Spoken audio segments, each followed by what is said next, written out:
நேற்று நம்ம சத்து மாவு கஞ்சி வீடியோ போட்டிருப்போம். இன்றைக்கி அதை நம்ம நேற்று அரைச்சிட்டு வந்தாச்சு. இந்த வீடியோ இப்போது இன்றைக்கி வந்துடும் உங்களுக்கு.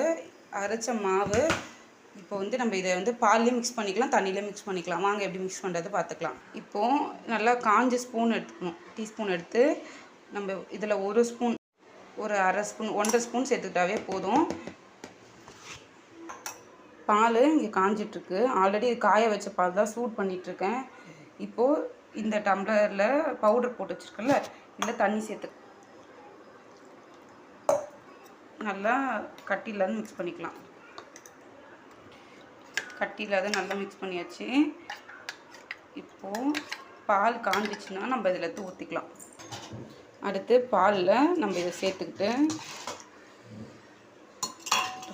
இப்போது கைவிடாத கிண்டணும். இப்போது கைவிடாமல் கட்டிட்டு நம்மளுக்கு சுகர் வேணும்னா சுகரு, இல்லை சர்க்கரை வேணுனாலும் போட்டுக்கலாம், இல்லை நாட்டு சர்க்கரை எது வேணுனாலும் போட்டுக்கலாம். இந்த மாதிரி சத்தான கஞ்சி டெய்லியும் காலைல இல்லை சாயங்காலம், இல்லை சாயங்காலத்தை நீங்கள் தண்ணியில் கூட மிக்ஸ் பண்ணி.